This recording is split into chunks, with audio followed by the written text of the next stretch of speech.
사도행전 3장입니다. 190페이지. 사도행전 3장 1절에서 10절까지입니다.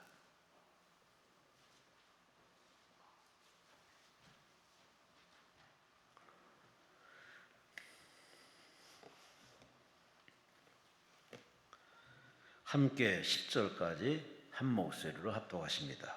제9시 기도 시간에 베드로와 요한이 성전에 올라갈새 나면서 못 걷게 된 이를 사람들이 메고 오니 이는 성전에 들어가는 사람들에게 구걸하기 위하여 날마다 민문이라는 성전문에 두는 자라.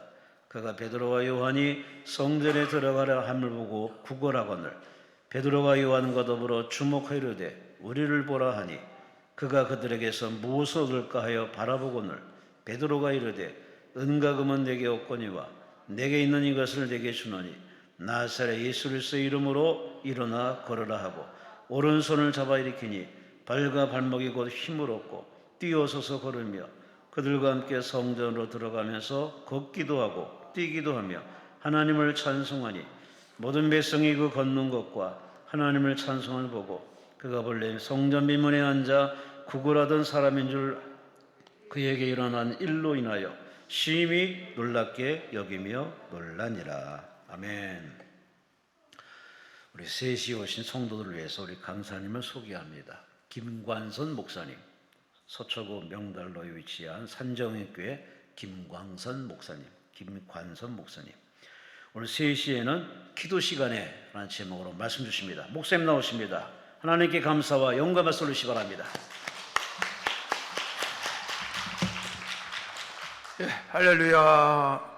자, 오늘 3시 시간에 하나님의 은혜가 충만하기를 바랍니다. 월요일 날 새벽에 제가 새벽 기도를 꼭 빠뜨리지 않고 인도를 하는데 오늘 새벽에도 변함없이 그 새벽 기도를 인도했습니다. 제가 1년 12달 하루도 빠뜨리지 않고 새벽 기도는 담임 목사인 제가 한다 그렇게 지키고 있는데 오늘 아침 새벽 기도 마치고 그리고서 좀 컨디션이 안 좋아가지고 우리 친구 목사한테 전화를 했어요. 오늘 여기 가야 되는데 컨디션이 별로 안 좋다 그랬더니 아침에 제가 성모병원에 가서 긴급하게 이렇게 조치를 받고 있는데 우리 다음 주일날 이 시간에 설교하실 목사님이 차를 가지고 왔습니다. 그래서 오늘 다음 주 월요일날 강사가 오늘은 제 기사 역할을 했습니다. 훌륭한 분이죠. 저를 위해서 기사까지 해주고 이름만 치면 인터넷에 아주 잘 나와 있는 분이에요. 호용환 목사님은 우유 배달로 유명합니다. 자기가 배달하진 않는데 남의 돈 갖고 배달을 많이 하고 있습니다. 그래서 정말 그 옥수동의 성자라고 그렇게 소문이 날 정도로 좋은 목사님이 오늘 저를 차를 태우고 와서 아직도 저를 데려가려고 기사로 대기하고 있습니다 지금. 근데 여러분 아침마다 기도하는 시간을 갖는 게 제게는 너무나도 귀하고 중요한 시간이에요. 아무리 힘들고 피곤해도 때로는 목회하다 보니까 새벽 1시나 2시 막 3시에 긴급하게 나가야 될 때가 있어요. 천국 가셨다는 소식이 들리거나 천국 갈 것 같다 그러면 저는 뭐 그 시간에도 갑니다. 가서 신방하고 들어오면 때로는 2시도 되고 3시도 되는데 그럼 바로 예배당에 들어와서 거기서 엎드려 있다가 새벽 기도를 꼭 제가 합니다. 제가 새벽 기도를 꼭 하는 시간은 그 시간마저 없으면 제가 살아갈 수 없기 때문에 그래요. 그래서 그 시간은 꼭 제가 지키고 살아갑니다.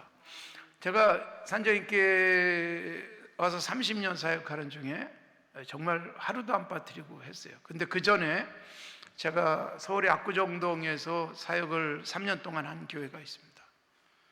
그 교회에서 제가 사역할 때도 그 교회가 서울의 압구정동에 그 당시 3년 전에 굉장히 사실은 부자 교회였습니다. 압구정동에 그 30년도 넘은 때에 땅값만도 한 100억 했으니까 굉장히 좋은 예배당이었는데 교회가 얼마나 분쟁이 많았는지 몰라요. 그래서 다 나가고 또 들어오고 나가고 그러다가 제가 갔을 때 우리 교인이 26명이 남아 있었습니다. 350명이 들어갈 수 있는 예배당에 20명 정도가 모여서 예배를 드렸어요. 그러니까 새벽기도 별로 안 나오잖아요. 그 인원 중에 몇 명이 새벽기도 나오겠습니까? 제가 새벽기도를 그래도 하루도 안 빠뜨렸어요. 어떤 때는 저하고 제 아내가 앉아서 새벽기도를 드렸어요. 그 아내가 혼자 앉아 있어도 정상적인 순서대로 진행을 했어요. 왜냐하면 그러다가 누가 중간에 들어올 수 있기 때문에. 근데 그것 때문에 제가 지금도 우리 아들에게 굉장히 미안한 부분이 하나 있어요. 그때 우리 아이가 태어나서 이제 막 그 예배당에서 태어났으니까 이제 막 그 자라기 시작하는 때였어요. 아이를 혼자 두고 그 예배당 지하 단칸방에 우리 신혼집이 있었기 때문에 거기다가 아이를 혼자 눕혀놓고 그리고 엄마가 예배당에 나와야 돼요. 안 나오면 어떤 때는 교인 혼자만 나올 때가 있으니까 얼마나 민망하겠어요. 그분이 아이고 내가 안 왔으면 우리 목사님이 안 해도 될 텐데 뭐 이런 생각하지 않겠어요? 그래서 우리 집사람이 반드시 와서 앉아 있었는데 어떤 때는 갑자기 새벽에 설교하는데 울음소리가 들려요. 아기 울음소리가.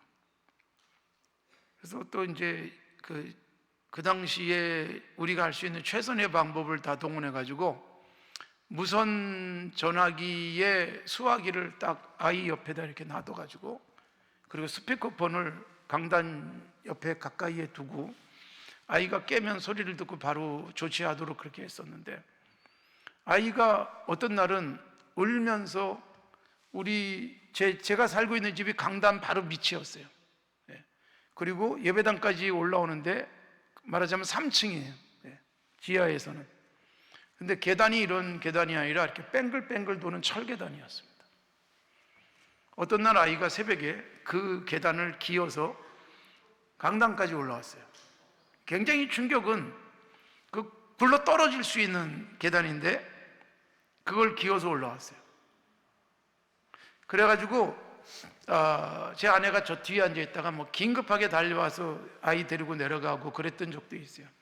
그것 때문에 지금도 굉장히 미안한 게 뭐냐면 한동안 어린아이 시절에 한동안 분리불안을 겪었어요.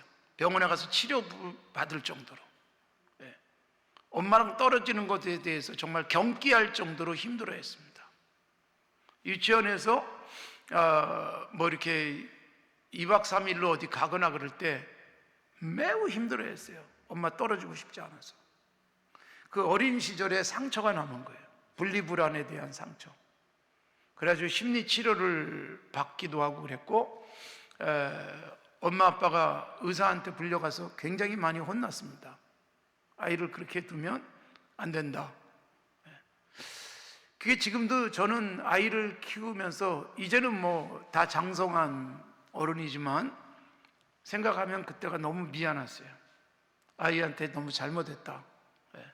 어떻게 보면 누구나 다 처음 아빠가 되고 처음 엄마가 되고 그 다음에 뭐 그런 교육을 받지 못한 채 아빠가 되고 엄마가 되다 보니까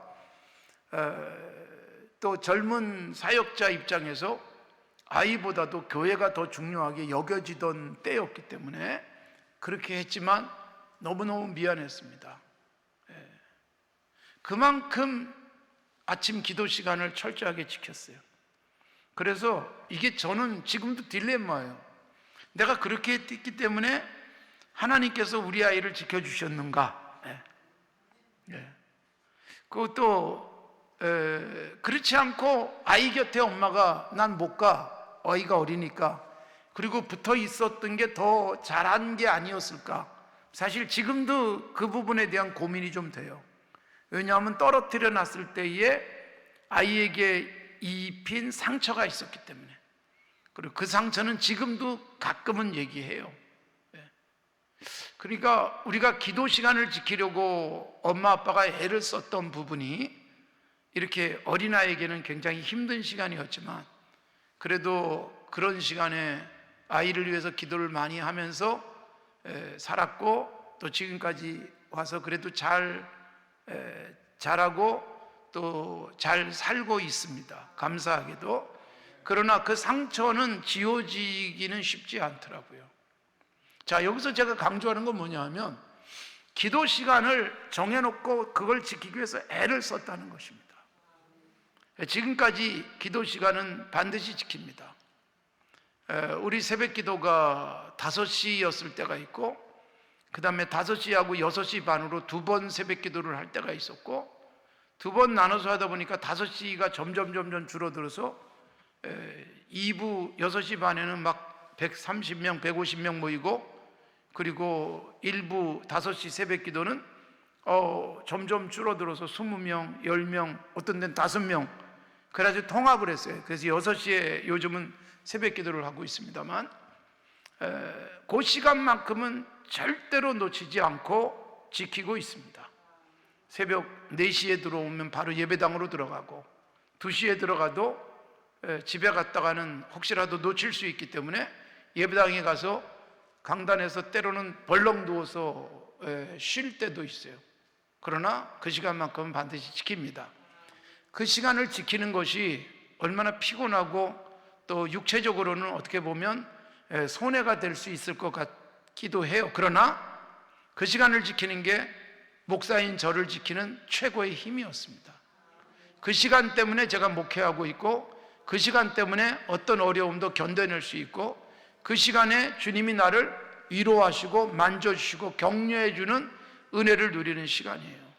지금도 아침에 루틴이 되다시피 한 것은 6시 새벽 기도 전에 일어나는 대로 나와서 기도하다가 6시부터 6시 반까지 성도들에게 말씀을 전하고, 6시 반에 내려와서 제 아내하고 같이 우리 교회 카페에서 아침밥을 잘 만들어 먹습니다. 아침밥은 주로 제가 잘 해줍니다. 간단하기 때문에. 그래서 커피도 맛있게 라떼를 만들어주고, 그리고 빵도 잘 구워주고, 과일도 깎아주고, 아침을 잘 먹어요. 그러고 난 다음에 아내랑 동네 한 바퀴 1시간 동안 산책을 하는데, 산책을 하는 이유는 제 아내를 위해서 같이 하는 거예요. 그래야 아내가 운동을 하기 때문에. 그리고 들어와서 제가 다시 또 남은 제 운동을 하고 일과를 시작을 해요. 여러분, 아침 시간을 제가 쓰는 시간에 변할 수 없는 시간만큼은 기도 시간이에요. 그 시간은 절대로 바꾸지 않고 다른 것에 의해서 그 시간을 손상받지 않기 위해서 애를 쓰고 있습니다. 휴가가 돼도 그 시간에 일어나게 되잖아요. 깰 수밖에 없어요. 항상 그렇게 살았기 때문에 그 시간에 깨죠. 어떤 때는 휴가 때 좀 억울해. 이런 때 좀 하나님 계속 좀 자기에 입히면 얼마나 좋을까 싶은데, 그런데 그 시간이 되면 일어나는 거예요. 여러분, 삶에 중요한 습관이 필요한 거예요. 예수님에게도 습관이 있었잖아요. 그 습관을 따라서 기도하러 가셨어요. 우리가 습관적으로 하냐 뭐 이렇게 말할지 모르지만, 좋은 습관은 잘 몸에 익히고 좋은 습관대로 살아가는 것은 영적으로 굉장히 유익합니다. 우리들에게 좋은 습관이 있기를 바랍니다. 기도 시간이 습관이 되는 것은 그래서 매우 중요한 거예요. 교회에서 이렇게 연간 몇 번 특별 새벽 기도회를 하는데, 특별 새벽 기도회를 하면 그때만 나오시는 분들이 계세요. 근데 그분들이 한결같은 말이 뭐예요? 특세 기간에 너무 피곤했다고, 끝나고 바로 출근하고, 그래서 회사 가서 꾸벅꾸벅 졸기도 했다 그러는데, 이유가 뭘까요? 습관이 되지 않았기 때문에, 그때만 어쩔 수 없이 했기 때문에 몸에 무리가 가는 거예요. 그런데 어느새 몸이 그 시간에 잘 맞춰져 있는 저 같은 사람, 계속 그 시간이면 일어나고 기도하는 시간을 갖는 것, 그게 저로서는 몸도 제 건강을 유지하는 방법이기도 했고, 그 시간에 주님이 저를 만나주시고 만져주시고 그리고 저를 격려하는 시간이었고, 그 시간에 기도가 아니면 다른 시간에 기도하는 게 쉽지가 않아요. 방해받지 않는 기도 시간이기 때문에 그래요. 전화도 안 옵니다. 그 시간에는. 그 시간에 오는 전화가 있으면 사고죠. 그래서 그 시간엔 전화도 안 오기 때문에 가장 방해받지 않는 시간을 기도 시간으로 정해서 기도하고 있습니다. 여러분, 오늘 본문 말씀을 보니까 베드로와 요한이 예수님 승천 이후에 첫 번째 표적, 그 사건이 나오고 있어요. 예수님이 승천하시고 나자 제자들에 의해서 표적이 일어났어요. 표적이란 기적이라는 말과는 조금 다른 의미가 있어요. 표적은 세메이아, 세메이온, 헬라어에서 그런데 뭔가를 그 기적 같은 사건 속에서 뭔가를 우리에게 보여주는 거예요. 그게 표적이에요. 그래서 첫 번째 표적이 바로 베드로와 요한이 성전에 올라가다가 나면서부터 걷지 못한 사람을 벌떡 일으킨 사건이에요. 그런데 그게 언제 일어났느냐? 제9시 기도 시간에 베드로와 요한이 성전에 올라갈 새, 그렇게 되어 있어요. 그러니까 여러분, 굉장히 중요한 기도와 관련된 말씀이 있어요. 제9시 기도 시간에 그랬잖아요. 기도의 시간이 중요한 거예요.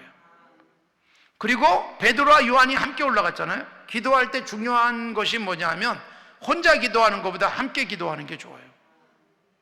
그리고 정말 아무도 알지 못하는 사람이 없지만 기도하는 무리 속에 섞여서 기도해도 훨씬 효과적인 기도가 됩니다. 그렇게 이렇게 기도원에 찾아와서 혼자 왔지만 알지 못하는 사람들이 같이 모여서 100명, 200명이 기도하면 그 시간에 성령의 역사가 훨씬 더 놀랍게 나타나요. 그래서 우리가 기도원을 찾고 그리고 함께 모여서 통성으로 기도도 하고 그리고 기도할 때마다 때로는 누군가와 짝을 이루어서 기도하고 또 나 혼자 기도해야 될 일이 있어도 누군가에게 기도 부탁하면서 함께 기도하는 것은 하나님께서 매우 기뻐하시는 것입니다. 마태복음 18장 19절에 보면 너희 중에 두 사람이 땅에서 합심하여 무엇이든지 구하면 이루어질 것이다. 훨씬 더 효과적으로 이루어질 것이다. 그러니까 혼자 기도하는 것보다 몇 사람이요? 두 사람이에요. 두 사람.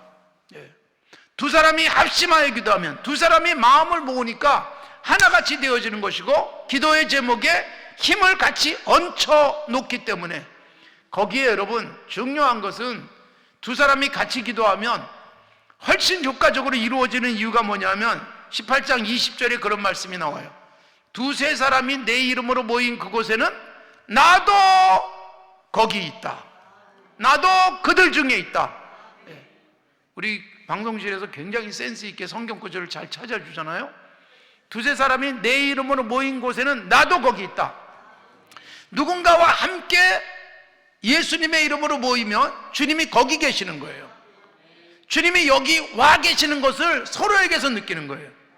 저는 여러분들을 통해서 느끼고 여러분이 저를 통해서 느끼고 옆에 있는 사람을 통해서 느끼는 것입니다. 그래서 기도하기 위해서 함께 기도하는 것은 굉장히 중요하고 기도의 장소도 나오잖아요. 오늘 3장 1절에 보면 기도하기 위해서 어디로 갔어요? 성전에 올라가는 거예요. 그러니까 여러분 기도하는 공간도 매우 중요합니다. 기도처가 있는 것은 굉장히 중요하죠. 기도할 장소를 찾는 것. 제가 우리 교회에서 이미 천국 가신 장로님 권사님이 계시는데 서울의 공릉동이라는 곳에 사셨어요. 근데 그 집은 굉장히 컸습니다. 집 마당에 수영장이 있었습니다. 사실 마당에 수영장이 있다는 것은 돈이 많다는 뜻입니다. 수영장에 물만 채우려도 얼마나 돈이 들어갈지. 수영장이 있는 그 집, 그러니까 집은 말할 것도 없이 좋았는데 그러나 여러분 저는 그 집에 갈 때마다 감동받은 게 뭔지 아세요? 와, 수영장이 있네? 전혀 감동받지 않습니다. 수영장을 제가 좋아할 리가 없고. 근데 여러분 그 집에 권사님이 자랑스럽게 보여주는 공간이 하나 있어요. 기도실입니다. 집안에 기도실이 있어요.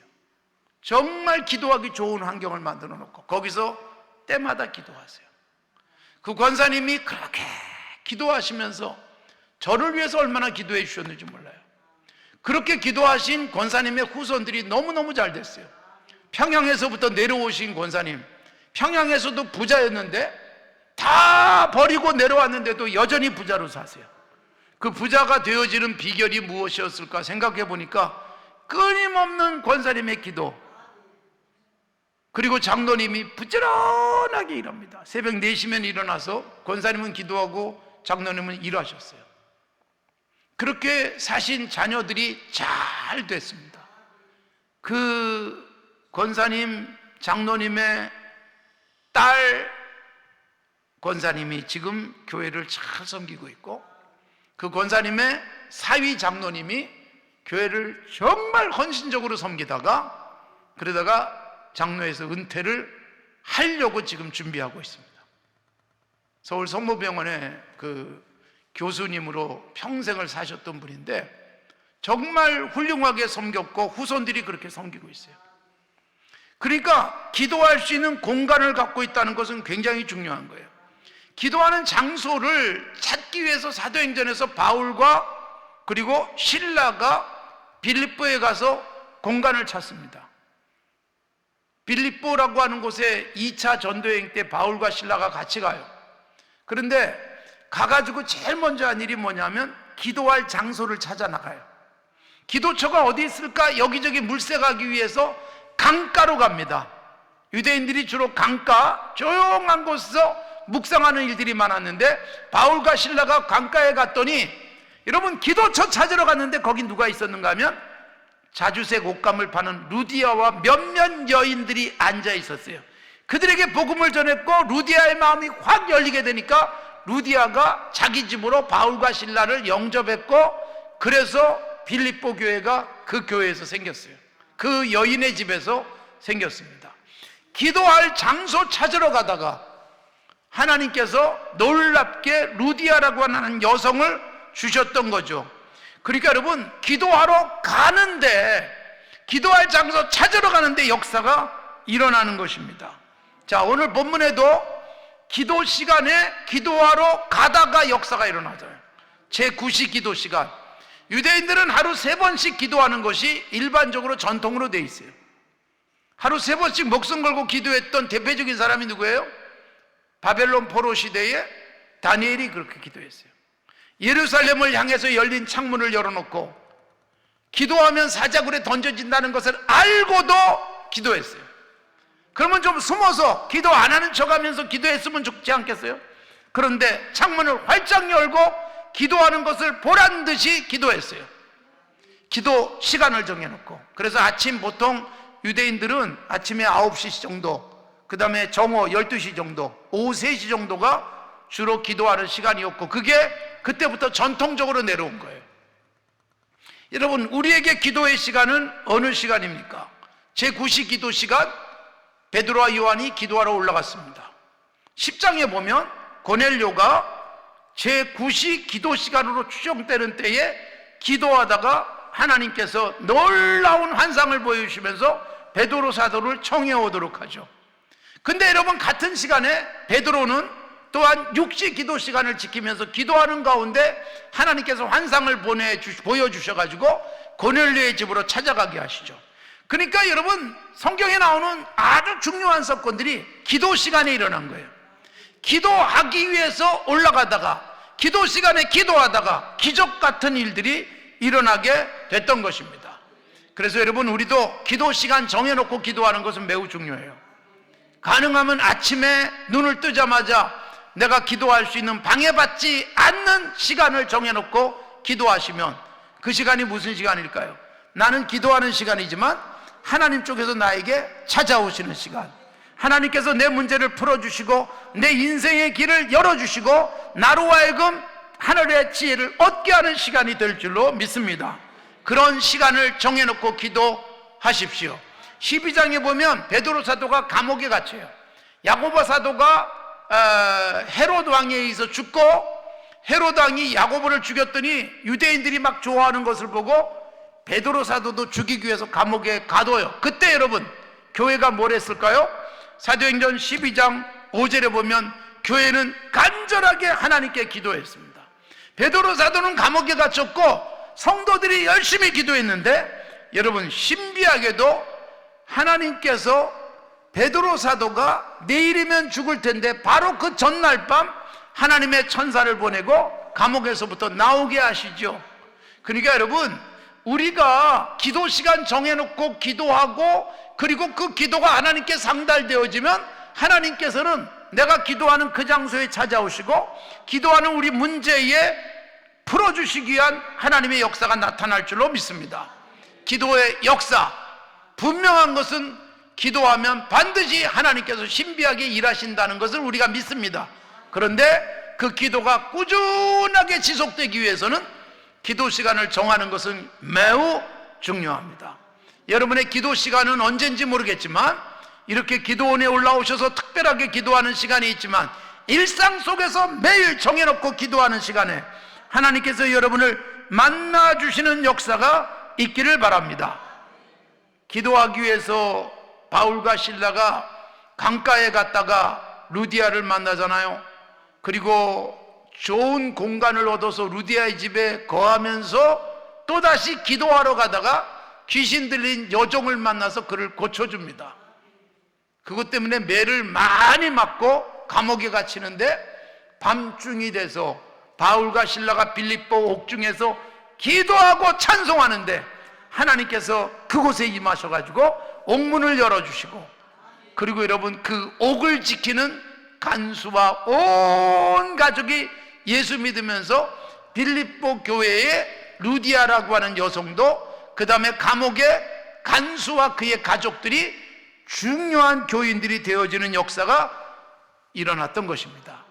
기도하는 그 순간, 기도하는 시간, 여러분 매우 중요한 거예요. 그래서 오늘 저는 기도 시간에 얼마나 놀라운 일이 일어났는지 기억하면서 나만의 기도 시간을 갖게 되기를 바랍니다. 기도를 오래 했기 때문에 역사하는 것은 결코 아닙니다. 하나님은요, 보세요, 기도하러 올라가는 중이었잖아요. 베드로와 요한이 기도하고 내려오는데 기도를 열심히 했기 때문에 기적을 만들어 주신 게 아니란 말이에요. 기도하기 위해서 가는데 놀라운 일이 일어나잖아요. 기도한 게 아니에요. 기도 장소를 찾아가는 거예요. 그런데 역사가 일어나요. 창세기 24장에 아브라함의 아들 이삭이 결혼을 해야 될 때가 돼가지고 아브라함이 경건한 늙은 종을 보내면서 이삭의 아내를 찾아오라고 합니다. 여러분, 아브라함은 하나님을 바라보고 그 나이 많은 경건한 종을 보낸 거예요. 근데 이 경건한 종이 역시 경건해요. 그가 여러분 이 라반의 동네에 가가지고 우물가에 앉았습니다.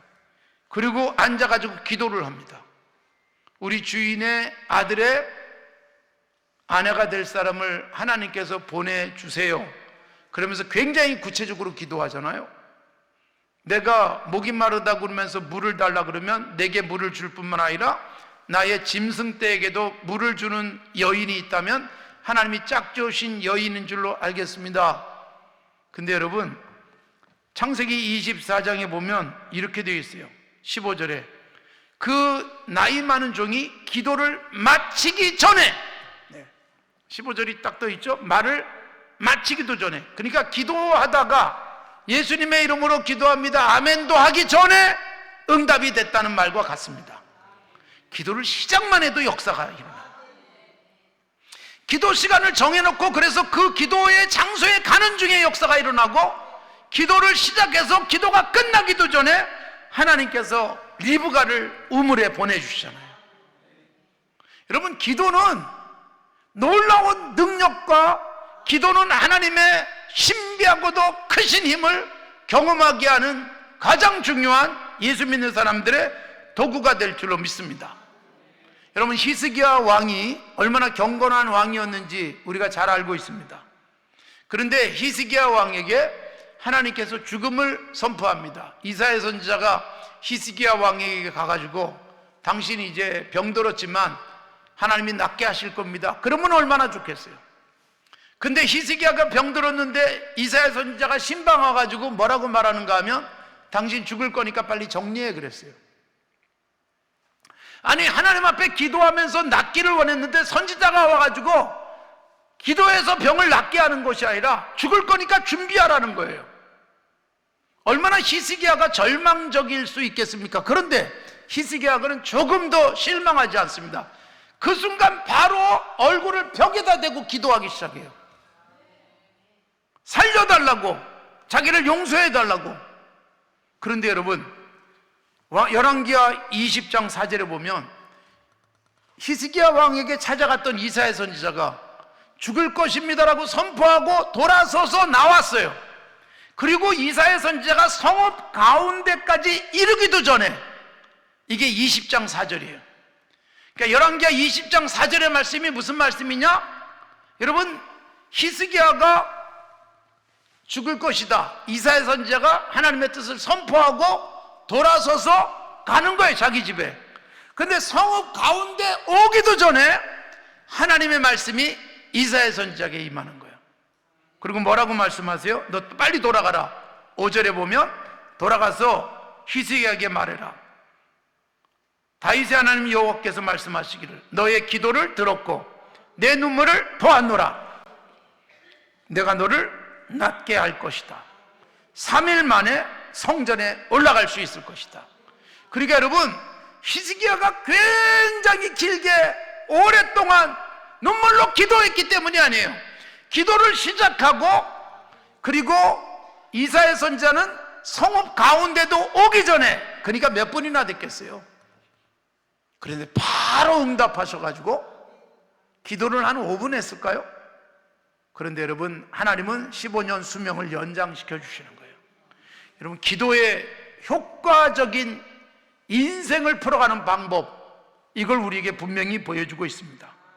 기도는 여러분 큰 일을 낼 줄로 믿습니다. 그러기에 여러분, 우리가 기도 시간을 놓치지 않고 기도하시기 바랍니다. 아침마다 기도하는 시간이 내게 꾸준하게 유지될 수 있다면 그것은 여러분, 하나님께서 우리를 꾸준하게 관심 갖게 하는 최고의 방법일 겁니다. 여러분, 1년에 한 번 만나는 사람하고 대화가 길까요? 매일 만나는 사람하고 대화가 길까요? 일반적으로는 매일 만나는 사람이에요. 제가 결혼하기 전에 제 사랑하는 지금의 아내를 만났습니다. 1년 정도 교제를 했어요. 근데 여러분, 만나면 얼마나 많은 얘기를 합니까? 차를 마시고 밥도 먹고 그리고 길을 걷기도 하고, 그러면서 길게 얘기하고 집에 돌아오면 뭐 할까요? 바로 전화합니다. 안 해보신 분들은 모르시겠지만 바로 전화해가지고 또 1시간 정도 전화를 붙들고 있습니다. 지금처럼 휴대전화가 있을 때가 아니잖아요. 그래가지고 제 아내 집에서는 한 번은 난리가 났어요. 제 아내의 오빠가 밖에서 전화를 하는데 이거는 30분 전화해도 전화통화가 안 되고 1시간 해도, 집에까지 와보니까 제 아내가 전화기 붙들고 있는 거예요. 전화기가 부서졌습니다, 그날. 여러분, 늘 이야기하고 늘 만나는 사람하고는 할 얘기도 많아요. 오랜만에 만나서 할 얘기가 쌓여서 많을 것 같지만 일반적인 상황 속에서는 매일 얘기하는데 할 얘기가 또 있어요. 하나님과 우리 사이가 그런 거예요. 기도를 많이 하는 사람이 기도가 더 길어집니다. 어떤 성도가 저한테 그렇게 물어봤어요. 목사님은 문제가 많은가 봐요. 그러더라고요. 왜요? 그랬더니 매일 왜 이렇게 기도를 길게 하세요? 그러니까 여러분, 그렇게 기도를 해본 적이 없는 사람은 이해가 안 되는 거예요. 그런 기도 시간이. 우리들이 하나님과 만나는 시간, 기도하는 시간, 길면 길수록 하나님께서 우리의 삶에 깊이 폭넓게 관심 갖고 참여해 주시고 일하시고 풀어주실 줄로 믿습니다. 자, 베드로와 요한, 나면서부터 걷지 못한 사람을 벌떡 일으킨 사도행전에 나오는 첫 번째 표적을 행한 베드로와 요한은 대단한 능력을 갖고 있었고 대단한 뭔가를 소유하고 있는 사람이 아니었습니다. 그 베드로와 요한이 기도하러 올라가는 것을 보고 나면서부터 한 번도 걷지 못한 40세쯤 된 남자가 구걸하기 위해서 베드로와 요한을 쳐다보는 거예요. 그때 여러분, 베드로와 요한이 이렇게 말합니다. 베드로가 대표로 6절에 보니까 은과 금은 내게 없거니와 내게 있는 이것을 내게 준다. 여러분, 우리들에게 뭐가 있습니까? 어떤 사람은 돈이 많아서 돈을 줄 수도 있어요. 어떤 사람은 아는 게 많아서 그것으로 누군가에게 도와줄 수 있어요. 그러나 여러분, 한계가 있습니다. 사람이 알면 얼마나 알겠습니까? 사람이 가지면 얼마나 많이 갖겠습니까? 그리고 많이 가졌다고 해서 많이 주는 것도 아닙니다. 많이 갖고 있는 사람이 오히려 움켜쥐고 주지 않는 경우가 훨씬 많습니다. 그런데 여러분, 베드로가 요한과 함께 올라가면서 대표적으로 말한 게 뭐예요? 은과 금은 나에게 없다. 초대교회는 은과 금이 없었어요. 은과금이 없지만 뭐가 있었다? 나사렛 예수 그리스도의 이름에 능력이 있었는 줄로 믿습니다. 그 예수 그리스도의 이름의 능력은 어디서 나올까요? 기도 시간에 기도를 습관적으로 해가는 사람들에게 예수 그리스도가 갖고 있는 능력이 나의 기도를 통해서 나타날 줄로 믿습니다. 주님의 능력은 한이 없어요. 하나님의 능력은 무한합니다. 하나님의 능력을 끄집어내서 쓸 수 있는 비결은 기도밖에 없습니다. 여러분, 은행에 돈이 많아도 비밀번호를 분명하게 써야만 돈을 찾을 수가 있어요. 하나님의 능력이 어마어마하지만 우리는 기도라는 비밀 방법, 이것을 통해서 하나님의 능력이 내 삶 속에 역사하게 하실 줄 믿습니다.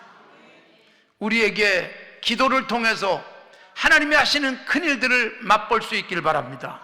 기도는 어렵지 않습니다. 문제는 뭘까요? 기도 시간을 지키는 게 쉽지가 않아요. 이것 때문에 치이고 저것 때문에 밀리고, 그래서 우리는 손해보지 않을 수 있는 최고의 기도의 방법은 가장 방해받지 않는 기도 시간을 정해놓고 그 시간에면 무릎을 꿇는 것입니다. 예수님께서 습관을 따라 기도하러 가셨다. 예수님은 새벽 한적한 시간에도 기도하러 가셨습니다. 예수님이 십자가를 앞에 두고 기도하셨는데, 이것은 여러분 급한 일이 생겨가지고 어쩔 수 없어 기도하신 게 아니에요. 십자가라고 하는 중차대한 일 때문에 기도하러 간 것이 아니라 끊임없이 기도해 오신 예수님, 습관처럼 기도해 오신 예수님이 가장 중요한 문제를 앞두니까 역시 기도하러 가는 거예요. 기도가 잘 되는 거예요.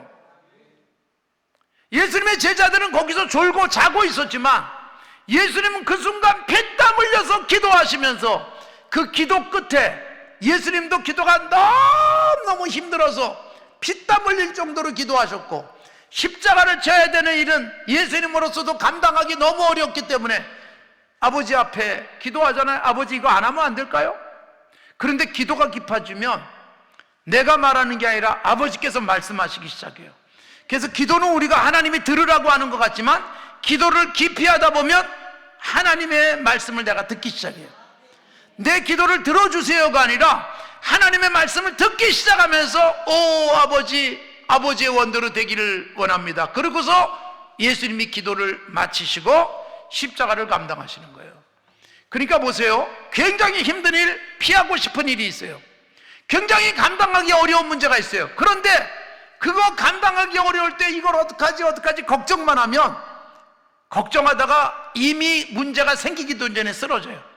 그런데 문제가 있을 때 기도했더니 그 기도 끝에 그 문제를 감당할 힘이 생기잖아요. 제자들은 졸고 자는데 예수님이 일어나셔서 일어나라, 함께 가자. 제자들 깨워서 데리고 가는데 예수님이 십자가를 향해서 가지만 기도하지 못하고 졸고 자던 제자들은 도망가 버리고 마는 거예요. 문제를 피해서 도망가 버리고 맙니다. 그러나 여러분, 기도한 사람은 문제를 피하는 게 아니에요. 사실 여러분, 우리가 오해하는 것 중에 하나가 하나님께 기도하면 문제가 일어나지 않도록 해주실까요?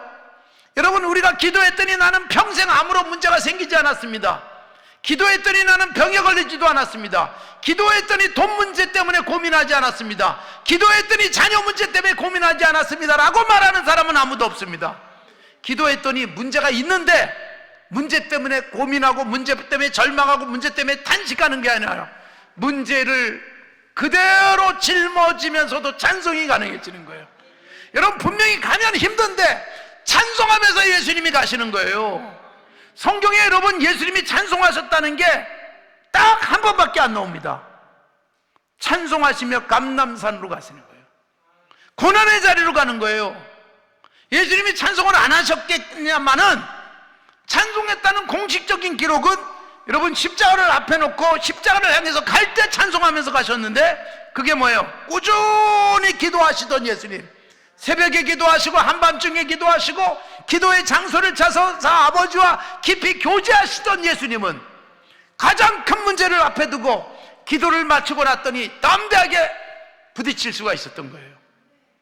그래서 기도한 사람은 문제를 회피하지 않습니다. 우리의 기도는 문제가 없기를 기도하지 않습니다. 사실은 누구를 위한 기도일까요? 문제가 없어지고 저 사람이 변하기를 기도하는 게 아닙니다. 우리는 굉장히 많은 경우에 오 하나님 저 사람이 변하게 하옵소서, 이 문제가 해결되게 하옵소서라는 기도를 하지만 여러분 정말 중요한 건 내가 바뀌는 거예요. 그 문제 때문에 잠을 못 이루던 내가, 그것 때문에 평안하게 밥 먹지도 못하던 내가 어느 날 평안해지고 그 문제를 향해서 용기 있게 나가서 갈 수 있는 것은 기도의 결과인 줄로 믿습니다. 사랑하는 성도 여러분, 우리의 기도가 꾸준하게 기도 시간 정해놓고 지속되어지는 복이 있기를 바랍니다. 우리 교회 이렇게 인터넷 치면 바로 나오는 한 장로님이 계세요. 이름을 치면 나오는데, 이분이 정말 중요한 특징은 하루도 안 빠뜨리고 새벽 예배 나옵니다. 주일날이면 이분은 이제 은행장 뭐 이렇게 쭉 나가는 사람이다 보니까 주일이면 골프 칠 일이 얼마나 많겠습니까? 그런데 은행에서 무슨 과장하고 그리고 부장하고 또 이렇게 점점 올라갈 때도 골프 치러 주일날 나와라 그러면 저는 못 갑니다. 그 사람과 만나면, 그 사람과 교제하면, 그 사람과 친해지면 길이 잘 열릴 것 같은 사람 약해지잖아요. 거절해요. 아니 왜? 저 교회 가야 됩니다. 그럼 대부분 뭐라 그래요? 미쳤냐 그러는 거예요. 이게 얼마나 중요한 약속인데, 남들은 이 약속 잡으려고 애를 쓰고 그 사람과 한번 골프 치게 해달라고 열심히 로비하는데, 시간 잡아놓고 장소 잡아놓고 가자 그러는데 안 가는 유일한, 사실은 그 업종에 있는 사람이에요. 그리고 새벽마다 기도하러 하루도 안 빠뜨리고 나옵니다. 주일이면 반드시 교회 가서, 지금도 아주 중요한 교회 재정을 다루고 있어요. 그래서 안 될 것 같아요. 그래서 길이 안 열릴 것 같은데, 여러분 놀랍게도 최종적으로 결제 올라가면 그렇게 골프 치러 안 나왔던 그 사람이 떠오르는 거예요. 중요한 결정권자에게. 심지어 예전엔 청와대였잖아요. 청와대에서도 그 사람 이름이 떠오르는 거예요. 여러분, 하나님과 가깝고 하나님과 친한 거예요. 그 방법이 뭐예요? 기도하는 거예요. 주일 이름은 예배 드리는 거예요. 새벽마다 하루도 빠뜨리지 않고 기도하는 자리에 나오는 거예요. 아침에 이제 요즘처럼 늘 기사가 와서 기다릴 때가 있어요. 근데 요새 기사는 또 새벽 기도를 열심히 같이 나옵니다. 그래서 아침에 차를 대놓고 기도하고 기도 끝나면 같이 그 시간에 출근을 하는, 그러니까 일찍 출근을 하는 거죠. 하나님이 길을 열어주시는데요, 여기저기 로비하고 여기저기 줄댄 사람보다 훨씬 더 놀랍게 길이 열리고, 돈 쓰지 않아도 길이 열리고.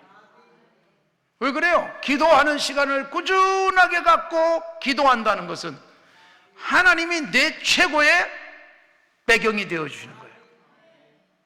하나님이 누군가에게 이 사람을 생각나게 하시는 거예요.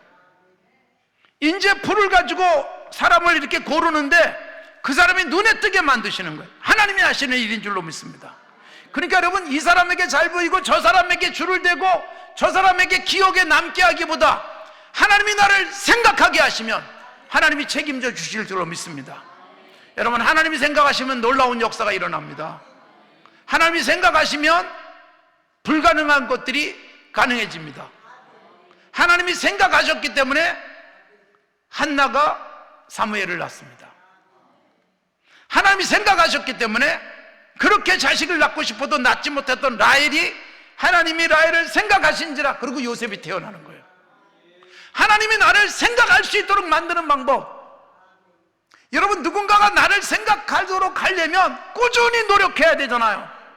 그래서 꾸준히 선물도 보내고 꾸준히 전화도 하고 꾸준히 찾아가서 인사도 하고. 그런데 여러분, 하나님이 나를 생각하시면 도무지 나를 생각할 수 없는 사람이 나를 콕 집어서 그 자리에 갖다 놓는 거예요.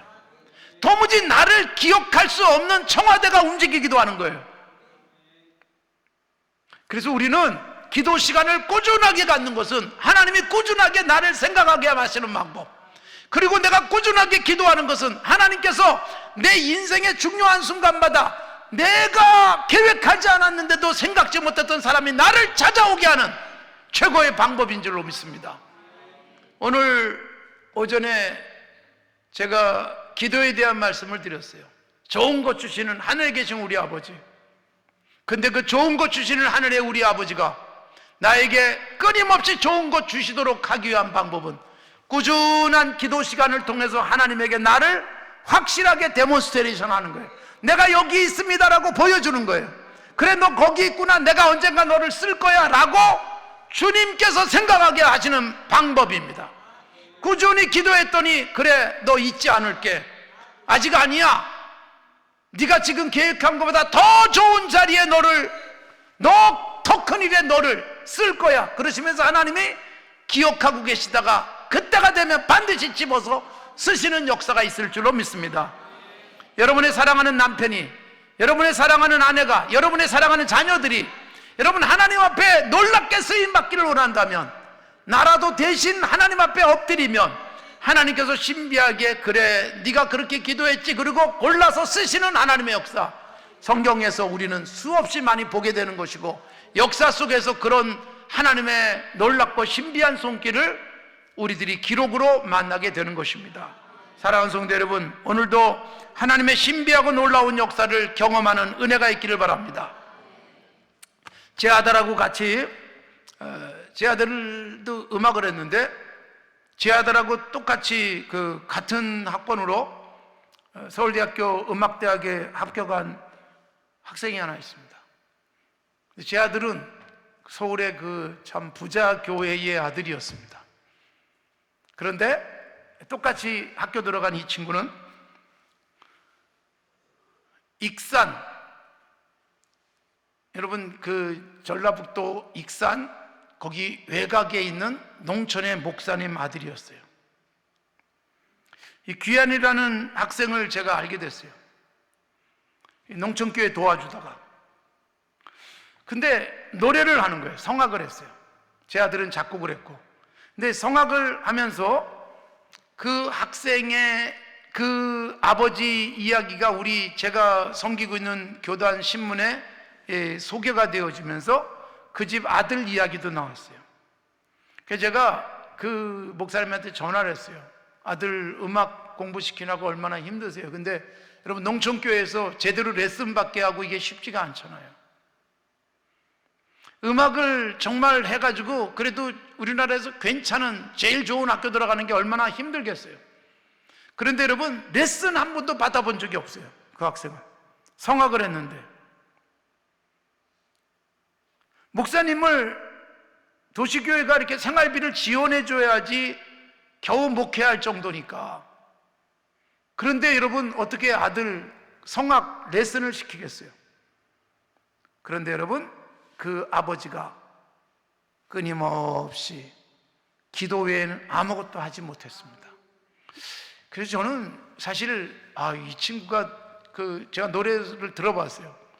정말 괜찮은데 조금만 레슨해주고 그러면 잘 될 것 같은데, 근데 레슨할 방법이 없어서 못한 그 아들이 여러분 놀랍게도 돈을 많이 들인 제 아들하고 똑같이 같은 학교 들어가는 것 때문에 제가 배가 많이 아팠습니다.